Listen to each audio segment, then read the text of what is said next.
या देवी सर्वभूतेषु मां कूष्मांडा रूपेण संस्थिता। नमस्तस्यै नमस्तस्यै नमस्तस्यै नमो नमः।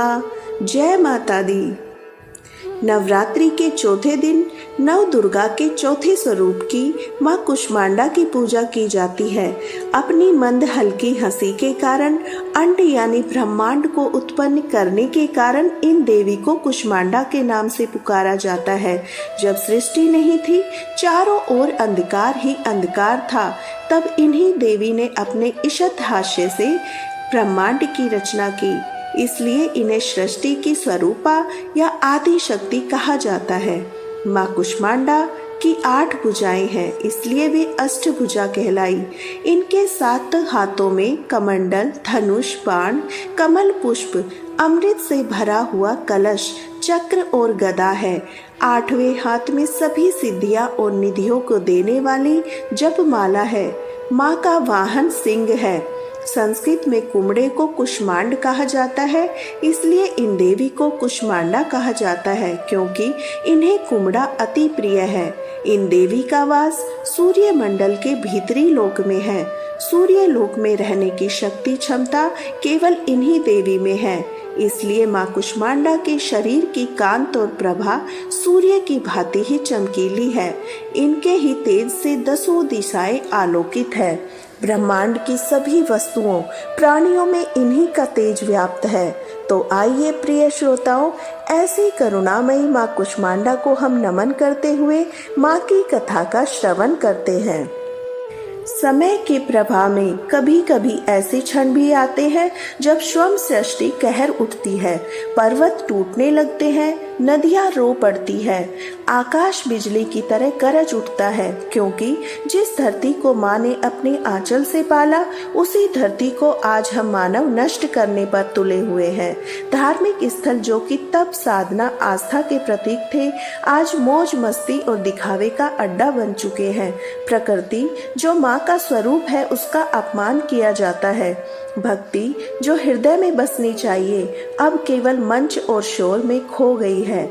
ऐसे ही समय में जब अराजकता फैली हुई है, जब मानव अपनी सीमाएं भूलकर अहंकार में डूबा है, तब मां कूष्मांडा का क्रोध भड़क उठता है। उनकी गर्जना प्रलय का आह्वान करती है। आइए अब सुनते हैं मां कूष्मांडा की वह चमत्कारी और शिक्षाप्रद कथा जो हर भक्त के हृदय को झकझोर देने वाली है।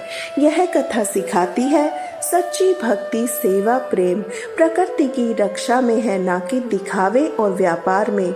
जब कहीं कुछ भी नहीं था, ना आकाश था, न पृथ्वी, न जल, न वायु, चारों ओर केवल अंधकार था, तब मां कूष्मांडा ने अपनी दिव्य और मधुर मुस्कान मात्र से इस संपूर्ण ब्रह्मांड की रचना की। उन्होंने अपने तेज से सूर्य को जन्म दिया, अपने आशीष से पृथ्वी पर अन्न जल का प्रवाह किया, जीवों में प्राणों का संचार किया। वह मुस्कान ही ब्रह्मांड का बीज बनी। इसलिए तो मां कूष्मांडा को सृष्टि की आदि शक्ति कहा गया। मां चाहती थी उनकी बनाई हुई सृष्टि संतुलन और प्रेम से भरी रहे। धार्मिक स्थल लोगों के लिए आस्था और तप का केंद्र हो, नदियाँ पवित्रता का प्रतीक हो, पर्वत साधना का स्थान हो, जंगल जीवन का आधार हो, लोग भक्ति से जीवन जिए, एक दूसरे की सेवा करें, प्रकृति को माता मानकर उसकी रक्षा करें। समय बीतता गया, युग बदले और धीरे धीरे मनुष्य का हृदय भी बदलने लगा, और आज यह सब कुछ हमारी आंखों के सामने घट रहा है। मंदिर जहां पहले नंगे पांव चलकर महीनों तक कठिनाई झेलकर भक्त दर्शन करते थे, अब लोग गाड़ियों और हेलीकॉप्टर से मौज मस्ती करने पहुंचने लगे हैं। धार्मिक स्थल जो तप और साधना का केंद्र था, अब मेले, शोर शराबे और दिखावों का अड्डा बन चुके हैं। जहां पहले दीपक की लो, भजन की घंटियां गूंजती थी, वहां अब डीजे, मनोरंजन का शोर सुनाई देता है। प्रकृति से खिलवाड़ हो रहा है, नदियों में गंदगी डाली जा रही है, पर्वत काटे जा रहे हैं, जंगल उजाड़े जा रहे हैं। मां कूष्मांडा अपनी सृष्टि को देख रही थी। उन्होंने देखा जिस गंगा को उन्होंने पवित्र किया था उसमें अब गंदगी बह रही है। जिस हिमालय को तप का केंद्र बनाया वहाँ लोग पत्थर तोड़कर व्यापार कर रहे हैं। जिस मंदिर तक भक्त कभी नंगे पांव महीनों तक चलते थे अब वहाँ भीड़ सेल्फी खींचती है। यह सब देखकर माँ का हृदय कहर उठा। हे मानव, मैंने यह सृष्टि इसलिए नहीं बनाई थी कि तू इसका उपहास करेगा। और जब अन्याय और पाप अपनी सीमा पार गए तब प्रकृति ने भी विद्रोह करना शुरू किया। कभी अब भयंकर तूफान आता है, भूकंप आते हैं तो कभी अनियंत्रित बाढ़, कभी महामारी से लोग कह रहे हैं तो कभी सूखे से अन्न दुर्लभ हो जाता है। ऋतुओं का संतुलन बिगड़ चुका है। सर्दी गर्मी वर्षा का कोई समय नहीं रहा। यह सब आज हमारे चारों ओर घट रहा है। यह सब तो माँ के क्रोध की केवल शुरुआत है। अचानक एक दिन आकाश में तेजों ने आभा फैली, सूर्य का प्रकाश फीका पड़ गया, धरती कांप उठी। माँ कुष्मांडा सिंह पर आरूढ़ होकर प्रकट हुई। उनकी अष्टभुजाओं में शस्त्र चमक रहे थे। उनकी आंखों में करुणा के साथ साथ भयंकर क्रोध की ज्वाला थी। उन्होंने दिव्य स्वर में गर्जना की, हे मानव, तूने मेरी बनाई हुई सृष्टि का संतुलन बिगाड़ दिया है। तूने प्रकृति का अपमान किया है, धर्म को व्यापार बनाया है और भक्ति को दिखावा। अब मैं तुझे उसके पाप का फल दिखाऊंगी। इस तरह माँ के क्रोध से धरती कांप उठी। समुद्र की लहरें उठकर तट तोड़ने लगी। पर्वतों से पत्थर टूटकर नगरों को ढलने लगे। आकाश से बिजली गिरी। अग्नि देखते ही देखते चारों ओर फैल गई। लोग मंदिरों में भागे पर वहां भी उन्हें शांति नहीं मिली, क्योंकि वह तो आस्था नहीं केवल शोर और दिखावा चल रहा था। जब सब ओर अराजकता फैली, कुछ सच्चे भक्त माँ के चरणों में गिर गए। उनकी आंखों से आंसू बह रहे थे। उन्होंने एक स्वर में कहा, माँ, यह सच है, हमने भूल की है। हमने प्रकृति का अपमान किया, हमने धर्म को व्यापार बना दिया माँ, लेकिन अब हमें क्षमा कीजिए, हमें सुधरने का एक अवसर दीजिए। उनकी सच्ची पुकार सुनकर भला करुणामयी माँ का हृदय क्यों न पिघलता। माँ ने करुणा से कहा, हे मानव, याद रखो, धर्म का अर्थ सेवा और त्याग है, ना कि व्यापार। भक्ति का अर्थ विनम्रता और विश्वास है, ना कि दिखावा। शोर प्रकृति मेरी देन है, उसकी रक्षा करना तुम्हारा कर्तव्य है। और यदि तुम इन सब बातों को समझोगे तो तुम्हारा जीवन सुख और शांति से भर जाएगा। लेकिन तुम फिर से लोभ और अहंकार के रास्ते पर चले तो अब की बार मेरा यह क्रोध महाप्रलय का रूप लेगा। लोगों ने माँ के चरणों में गिरकर प्रण लिया। अब वे सच्ची भक्ति करेंगे, प्रकृति का आदर करेंगे, धर्म को पवित्र बनाएंगे। अब माँ कुष्मांडा का वह तेज शीतल हो गया। देखते ही देखते माँ की कृपा से समुद्र शांत हो गया, पर्वत भी स्थिर हो गए, आकाश निर्मल हो गया।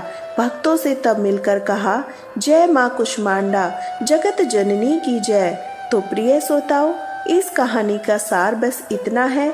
आज जो कुछ भी हमने चारों ओर हो रहा है, आपदाएं, बीमारियां, प्रकृति का असंतुलन, सब माँ की चेतावनी है। भक्ति का अर्थ दिखावा नहीं बल्कि सच्चा विश्वास और सेवा है। प्रकृति को बचाना ही माँ की सच्ची आराधना है। अगर हम अब भी नहीं सुधरे तो महाप्रलय तो निश्चय है। सभी मिलकर बोलिए, कुष्मांडा माता की जय, कुष्मांडा माता की जय। किसी देश में सुशील नामक एक निर्धन ब्राह्मण रहता था। हर दिन मिलने वाली भिक्षा से वह अपने परिवार का पेट पालता था। उसका परिवार बहुत बड़ा था, इसलिए वह प्रातःकाल होते ही भिक्षा मांगने के लिए घर से निकल जाता। शाम होने पर लौट कर आता। अब देवताओं, पितरों और माँ दुर्गा के साथ ही अतिथियों की पूजा करने के बाद, आश्रित जनों को खिलाने के बाद ही वह स्वयं भोजन करता था। इस प्रकार भोजन को वह भगवान का प्रसाद समझकर ग्रहण करता। इतना दुखी होने पर भी वह दूसरों की सहायता के लिए सदा तैयार रहता। गरीबी के कारण उसका मन दुखी रहता था, फिर भी वह सदैव धर्म और कर्म से लगा रहता, अपनी इंद्रियों को अपने वश में करता। इसलिए वह सदाचारी, धर्मात्मा और सत्यवादी था। उसके हृदय में कभी भी अहंकार, क्रोध, ईर्ष्या जैसे बुरे विचार उत्पन्न नहीं होते थे। एक बार उस ब्राह्मण के घर के पास सत्यव्रत नामक एक तेजस्वी ऋषि आकर ठहरे। वे एक बहुत ही पहुंचे तपस्वी थे। उनके समान विद्वान, सभी वेदों के ज्ञाता कोई भी नहीं था। जल्द ही बहुत सारे लोग उनके दर्शन करने के लिए आने लगे। उस ब्राह्मण के मन में भी तपस्वी से मिलने की इच्छा जागी। वह भी उनकी सेवा में उपस्थित हो गया। महर्षि सत्यव्रत को प्रणाम करके वह ब्राह्मण कहने लगा, हे ऋषिवर, आपकी बुद्धि अत्यंत विलक्षण है। आप अनेक शास्त्रों, विद्याओं और मंत्रों को जानने वाले हैं। मैं एक निर्धन, दरिद्र और बेसहारा ब्राह्मण हूँ। कृपा मुझे बताइए ऋषिवर कि मेरी दरिद्रता, मेरी गरीबी, मेरा दुख किस प्रकार दूर हो सकता है। ब्राह्मण ने कहा, मुनिवर, आपसे यह पूछने के पीछे मेरा उद्देश्य केवल यही है, मुझे अपने परिवार का भरण पोषण करने की शक्ति आ जाए। धन के अभाव के कारण मैं उन्हें पर्याप्त रूप से सुख सुविधाएं नहीं दे पा रहा हूँ। हे दयानिधि, तप, दान, व्रत, मंत्र, कोई ऐसा जाप, कोई ऐसा उपाय बताएं जिससे मैं अपने परिवार का पेट अच्छी तरह भर सकूं, उन्हें सारी सुख सुविधाएं दे सकूं। मेरी बस इतनी सी इच्छा है, मेरा परिवार सुखी हो जाए। प्रिय श्रोताओं, महर्षि सत्यव्रत ने सुशील ब्राह्मण को भगवती दुर्गा की महिमा बताते हुए नवरात्रि व्रत करने की सलाह दी। महर्षि सत्यव्रत ने उस ब्राह्मण से कहा, हे ब्राह्मण, अब मैं तुम्हें माता कुष्मांडा की कथा सुनाता हूँ। तुम भी अच्छे से मन लगाकर पवित्र मन से, श्रद्धा भक्ति भाव से इस कथा को सुनो। इस कथा को सुनने मात्र से व्यक्ति की सभी प्रकार की बीमारियां और दुखों का नाश हो जाता है। उन्हें सद्बुद्धि मिलती है, सुख समृद्धि प्राप्त होती है। उसके मन में माता के प्रति अटल भक्ति भी जागती है। यह उस समय की बात है जब संपूर्ण ब्रह्मांड अंधकार से भरे हुए एक शून्य के समान लग रहा था, लेकिन फिर भी दिव्य प्रकाश की एक किरण चारों ओर फैली। अंधेरा उजाले में बदल गया। अब उस प्रकाश की कोई सीमा नहीं